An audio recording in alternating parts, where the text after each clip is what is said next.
ரெட்மியோட note series அப்படின்னால எதிர்பார்ப்பு ரொம்பவே அதிகமாக இருக்கும். அப்படிப்பட்ட நோட் சீரிஸில் லேட்டஸ்ட்டாக லான்ச் பண்ண ரெட்மி நோட் 11s நம்ம கையில் இருக்குது.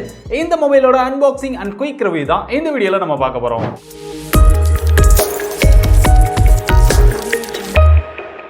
Redmi Note 11s Redmi Note 10sக்கு சக்சஸரா தான் இதை வந்து எடுத்துட்டு வந்திருக்காங்க. Redmi Note 10s பார்த்தோம் அப்படின்னா இப்போ வரைக்குமே அந்த பிரைஸ் செக்மெண்ட்க்கு one of the best mobile அப்படின்னு சொல்லலாம். அந்த அளவுக்கு செம சூப்பரான ஒரு ஸ்பெக்ஸோட எடுத்துட்டு வந்திருந்தாங்க. அதோட சக்சஸரா இந்த மொபைல் வந்திருக்குது. இந்த மொபைலும் செம சூப்பரா இருக்குதா அப்படிங்கிறத பார்க்கறதுக்கு முன்னாடி அன்பாக்சிங் முதல்ல பார்த்துட்டு வந்துருங்க.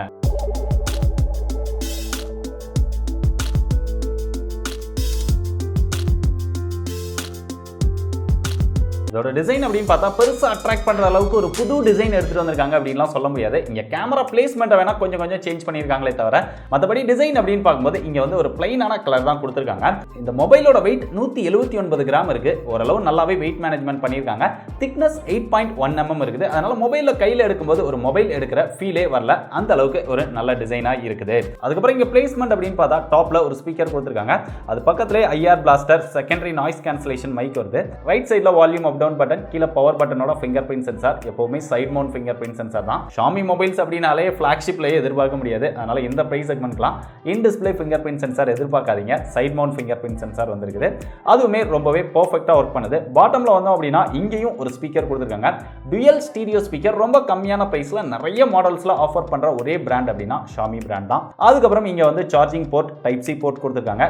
கீழ ஒரு மைக் கொடுத்திருக்காங்க. லெஃப்ட் சைடுல வந்தோம் அப்படின்னா இங்க சிம் ஸ்லாட் கொடுத்திருக்காங்க. அந்த சிம் ஸ்லாட்டை ஓபன் பண்ணா dual sim with dedicated SD card slot கொடுத்திருக்காங்க. ஃப்ரண்ட்ல வரும்போது இங்க ப்ரொடக்ஷன் அப்படின்னு பாக்கும்போது Corning Gorilla Glass 3 ப்ரொடக்ஷன் கொடுத்திருக்காங்க. இந்த டிஸ்ப்ளே அப்படின்னு பாக்கும்போது இதுக்கு முன்னாடி Redmi Note 10sல என்ன டிஸ்ப்ளே இருந்ததோ அதே டிஸ்ப்ளே தான் இங்கேயும் கொடுத்திருக்காங்க அப்படின்னு சொல்லலாம். பெருசா இங்க வந்து இம்ப்ரூவ்மென்ட் கிடையாது. 6.43 இன்ச்ல Full HD Plus Super AMOLED display கொடுத்திருக்காங்க. அந்த டிஸ்ப்ளேக்கு மேக்ஸிமம் பிரைட்னஸா 1000 nits பிரைட்னஸ் இருக்குது. அது போக இந்த டிஸ்ப்ளேக்கு இந்த டைம் ஹையர் ரெஃப்ரெஷ் ரேட் வந்து கொடுத்திருக்காங்க. 90 Hz ரெஃப்ரெஷ் ரேட்டோட வந்து ரொம்ப கம்மியான பிரைஸ்ல AMOLED டிஸ்ப்ளேயோட 120 Hz ரெஃப்ரெஷ் ரேட் எடுத்து வந்ததும் இவங்க தான். இப்போ 90 Hz ரெஃப்ரெஷ் ரேட்ல அதோட கம்மியா எடுத்துட்டு வந்ததும் இவங்க தான். சோ அந்த விதத்துல ஒரு சின்ன அப்கிரேட் டிஸ்ப்ளேல 10sல இருந்து 11sக்கு பண்ணிருக்காங்க. மத்தபடி டிஸ்ப்ளேயோட எக்ஸ்பீரியன்ஸ், கலர்ஸ் இதெல்லாமே பார்க்கும்போது நமக்கு 10sல என்ன இருந்ததோ அதே தான் இருக்குது. இங்க 90 Hz ரெஃப்ரெஷ் ரேட் கொடுத்திருக்கனால அந்த டிஸ்ப்ளே யூஸ் பண்றதுக்கு ஒரு நல்ல ஸ்மூத்தான ஒரு எக்ஸ்பீரியன்ஸ் வந்து கிடைக்குது.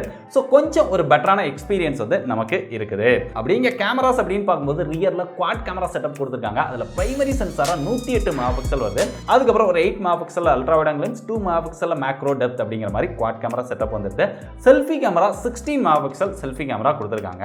இங்க கேமராவோட ஃபீச்சர்ஸ் அப்படின்னு பார்க்கும்போது Redmi மொபைல்ஸ்ல என்ன ஃபீச்சர்ஸ் வருமோ காமனான அதே ஃபீச்சர்ஸ் தான் இங்க வந்து கொடுத்திருக்காங்க. கேமராவோட பெர்ஃபார்மன்ஸ் அப்படின்னு பார்க்கும்போது அவுட்டோர்ல அந்த 108 மெகாபிக்சல்ல நம்ம போட்டோஸ் எடுக்கும்போது நல்ல பிரைட்டரா, நல்ல கலர்ஃபுல்லா நம்மளால போட்டோஸ் எடுத்துக்க முடியுது. போட்டோஸ் வந்து எனக்கு ரொம்பவே பிடிச்சிருக்குது. இன்டோர்லயுமே நம்ம டீசென்ட்டான லைட்ஸ்ல எடுக்கும்போதுமே போட்டோஸ் வந்து நல்லாவே பெர்ஃபார்ம் பண்ணுது. சோ ரியர் கேமரா வந்து அந்த போர்ட்ரைட் ஷாட்ஸ் இதோட எட்ஜஸ் எல்லாமே ரொம்பவே பெர்ஃபெக்ட்டா இருக்குது. கலர்ஸ் நல்லா இருக்குது. நல்லா ஷார்ப்பா எடுத்துக்க முடியுது. நல்ல டீடைல்டாவும் நம்மளால போட்டோஸ் எடுத்துக்க முடியுது. செல்ஃபி கேமராவும் அவுட்டோர்ல நல்ல லைட்டிங் கண்டிஷன்ல எடுக்கும்போது நல்லா பெர்ஃபார்ம் பண்ணுது. இன்டோர்ல ஓரளவு டீசென்ட்டான லைட்டிங்ல எடுத்தீங்க அப்படின்னா போட்டோஸ் வந்து டீசென்ட்டா இருக்கு. ரொம்ப லைட்டிங் கம்மியா இருக்கு அப்படின்னா நாய்ஸியா தான் இதோட போட்டோஸ் வந்து இருக்குது. சோ போட்டோஸ் பொறுத்தவரைக்கும் இந்த பிரைஸ் செக்மெண்ட்க்கு ஒரு எக்ஸலன்ட்டான கேமரா செட்டப் கொடுத்திருக்காங்க அப்படின்னு சொல்லலாம். ஆனா இங்க வீடியோ அப்படின்னு பார்க்கும்போது தான் ரியர் கேமரால 108 மெகாபிக்சல் கொடுத்திருக்காங்க அப்படின்னு சொல்லி நம்ம பெருசா பேசிக்கிட்டாலுமே ரியர்ல நம்மளால மேக்ஸிமம் 1080 30 fps தான் நம்மளால வீடியோஸ் ஷூட் பண்ண முடியும். இதுக்கு முன்னாடி 10sல பார்த்தோம் அப்படின்னா 64 மெகாபிக்சலா இருந்தாலுமே அங்க 4K ல நம்மளால வீடியோஸ் எடுக்க முடியும். பட் இங்க 1080 30 fps அப்படிங்கிறது ஒரு பெரிய டிசப்பாயிண்டட் அப்படின்னு சொல்லலாம். அதே மாதிரி நீங்க செல்ஃபி கேமரா அப்படின்னு பார்த்தாலுமே இங்க 1080 30 fpsல தான் எடுத்துக்க முடியும். பட் 1080 ல என்ன மேக்ஸிமம் குவாலிட்டியில வீடியோ எடுக்க முடியுமோ அந்த வீடியோ குவாலிட்டி வந்து ஒரு நல்ல குவாலிட்டியில எடுத்துக்க முடியுது. இருந்தாலும் நிறைய பேர் வந்து 4K ல வீடியோ எடுக்கணும் அப்படின்னு நினைப்பாங்க. சோ அந்த மாதிரி எடுத்தீங்க அப்படின்னா இது வந்து உங்களுக்கு பெஸ்டான சாய்ஸா இருக்காது. இங்க பெர்ஃபார்மன்ஸ்க்கு பார்க்கும்போது MediaTek Helio G96 அப்படிங்கிற ஒரு ப்ராசஸர் கொடுத்திருக்காங்க. G95க்கும் G96க்கும் பெருசா டிஃபரன்ஸ் கிடையாது. அந்த GPU மட்டும் தான் சேஞ்ச் பண்ணிருப்பாங்க. பெர்ஃபார்மன்ஸும் கிட்டத்தட்ட அதே மாதிரியான ஒரு பெர்ஃபார்மன்ஸ் தான் இருக்குது. கேமிங் பெர்ஃபார்மன்ஸை பொறுத்தவரை சொல்லவே வேண்டாம். ஹையர் எண்ட் கேம்ஸ் எல்லாமே ரொம்பவே நல்லா ஹேண்டில் பண்ணுது. நல்ல பெர்ஃபார்மன்ஸ் வந்து இதுல இருக்குது. கண்டினியூஸா கேம் விளையாண்டாலுமே பெருசா இதுல ஹீட்டிங் இஷ்யூ இஷ்யூ இல்ல. அதுக்காக இங்க லிக்விட் கூலிங்கும் கொடுத்திருக்காங்க. சோ கேமிங் பெர்ஃபார்மன்ஸ் நம்ம எதிர்பார்ப்ப ரொம்பவே பூர்த்தி பண்ணுது இந்த மொபைல். இதுல சாஃப்ட்வேர் அப்படின்னு பாக்கும்போது இந்த மொபைல் Android 11ல தான் லான்ச் பண்ணிருக்காங்க.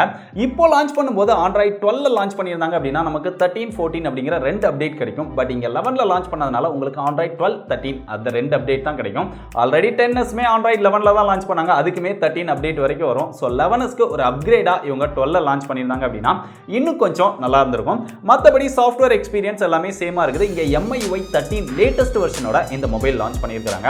ஃபீச்சர்ஸ் இதெல்லாமே MIUI 13ல யூஸ் பண்றதுக்கு ரொம்பவே நல்லா இருக்குது. இருந்தாலும் அந்த எப்பையும் கொடுக்குற அந்த தேவையில்லாத நோட்டிபிகேஷன்ஸ் ப்ளோட்வேர்ஸ் இதெல்லாம் இருக்க தான் செய்யுது. பட் இந்த டைம் கொஞ்சம் குறைச்சிருக்காங்க அப்படின்னு சொல்லலாம். பெரும்பாலான Xiaomi ப்ளோட்வேர்ஸ் கூட இந்த மொபைல்ல நம்மளால அன்இன்ஸ்டால் பண்ண முடியுது. சோ கொஞ்சம் பெட்டர் பண்ணிருக்காங்க அப்படின்னு சொல்லலாம். எக்ஸ்பீரியன்ஸ் MIUI 13ல நல்லா இருக்குது.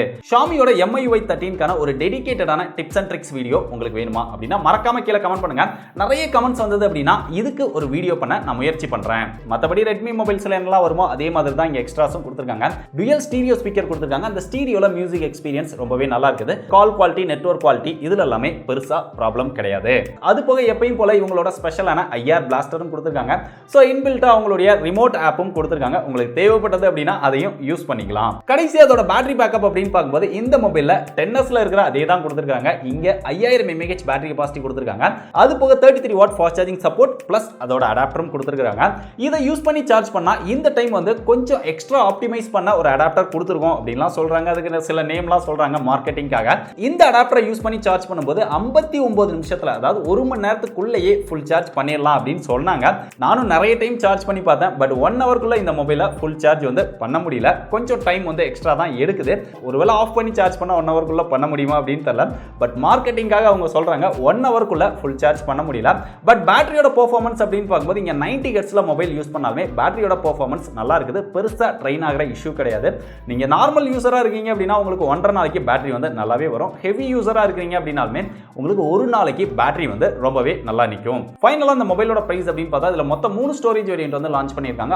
6+64 15500 ரூபாய்க்கும், 6+128 17500 ரூபாய்க்கும், 8+128 18500 ரூபாய்க்கும் இந்த மொபைல் வந்து சேல் பண்றாங்க. இந்த 6+64 அடிக்கடி ஸ்டாக் இருக்குமா அப்படின்னு தெரியல. ஏன்னா Redmi தொடர்ந்து பண்ணக்கூடிய ஒரு விஷயம் தான். அதனால ஸ்டாக் இருக்கும்போது நீங்க வாங்கணும் அப்படின்னு நினைச்சீங்கன்னா வாங்கிக்கோங்க. கடைசியா இப்போ இந்த மொபைலை வாங்கலாமா வேண்டாமா அப்படின்னு பார்க்கறதுக்கு முன்னாடி 10sல இருந்து என்ன அப்கிரேட் பண்ணிருக்காங்க அப்படின்னு பார்த்துருவோம். 10sக்கும் இதுக்கும் டிசைன் டிஸ்ப்ளே சேமா தான் இருக்குது. பட் 90 Hz ரெஃப்ரெஷ் ரேட் கொஞ்சம் ஹையர் ரெஃப்ரெஷ் ரேட் வந்து கொடுத்திருக்காங்க. கேமராஸ் அப்படின்னு பார்க்கும்போது 108 மெகாபிக்சல் அப்படின்னு சொல்லி ஒரு மார்க்கெட்டிங் டெக்னாலஜிக்காக பண்றாங்க. 64க்கும் 108க்கும் கொஞ்சம் பெட்டரான டீடைல்டான போட்டோஸ் வந்து நம்மளால எடுத்துக்க முடியுது. செல்ஃபி கேமரா அப்படின்னு பார்க்கும்போது அங்க 13 இருந்தது, இங்க வந்து 16 அப்கிரேட் பண்ணிருக்காங்க. பட் 10sல 4K ல வீடியோ ரெக்கார்ட் பண்ற ஆப்ஷன் இருந்தது. பட் இங்க வந்து இல்ல. மத்தபடி ப்ராசஸர் ரெண்டுமே சேம் தான். G95 G96க்கு பெருசா டிஃபரன்ஸ் கிடையாது. சாஃப்ட்வேர்ல இங்க லேட்டஸ்டான MIUI 13ல பண்ணிருக்காங்க. பட் Android 11 தான். சோ ஓவராலா பார்த்தோம் அப்படின்னா இந்த மொபைல்ல பெருசா அப்கிரேட் கிடையாது. ஒரு 90 Hz ரெஃப்ரெஷ் ரேட்காகவும் 108 மெகாபிக்சல்காகவும் ஒரு 1000 ரூபாய் எக்ஸ்ட்ரா போடுற மாதிரி இருக்கும். இப்போ இந்த மொபைலை வாங்கலாமா வேண்டாமா அப்படின்னு கேட்டீங்கன்னா AMOLED டிஸ்ப்ளேல உங்களுக்கு 90 Hz ரெஃப்ரெஷ் ரேட்டோட 108 மெகாபிக்சல் கேமரா சென்சார் இருக்கணும்.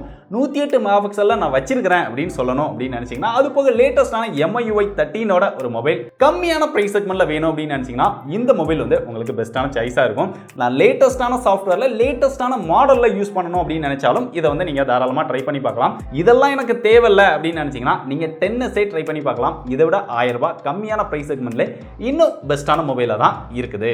சோ Redmi லான்ச் பண்ணிருக்கேன். இந்த Redmi Note 11s பார்த்தா என்னோட எக்ஸ்பீரியன்ஸ் வந்து ஷேர் பண்ணிட்டேன். இப்போ இந்த மொபைல் பத்தி நீங்க என்ன நினைக்கிறீங்க? இந்த மொபைல் யாராவது ஒருவேளை வாங்கியிருந்தீங்க அப்படின்னா இந்த மொபைல்ல உங்களோட எக்ஸ்பீரியன்ஸ் எப்படி இருக்குது அப்படிங்கிறதையும் மறக்காம டீடைலா கீழே கமெண்ட் பண்ணுங்க. இந்த வீடியோ பார்க்குற நிறைய பேருக்கு உங்களுடைய கமெண்ட் வந்து ரொம்பவே ஹெல்ப்ஃபுல்லா இருக்கும். சோ இதே மாதிரி நிறைய இன்ட்ரெஸ்டிங்கான யூஸ்ஃபுல்லான கேட்ஜெட்ஸோட அன்பாக்சிங் அண்ட் டீடைலான ரிவ்யூலாம் பார்த்து தெரிஞ்சுக்க மறக்காம டெக் படீஸை எல்லா சோஷியல் மீடியாலையும் ஃபாலோ பண்ணிக்கோங்க. டிஸ்கிரிப்ஷன்ல எல்லா சோஷியல் மீடியாவோட லிங்க்கும் இருக்கு. இதே மாதிரி இன்னொரு யூஸ்ஃபுல்லான இன்ட்ரெஸ்டிங்கான வீடியோல சந்திக்கிறேன். பை.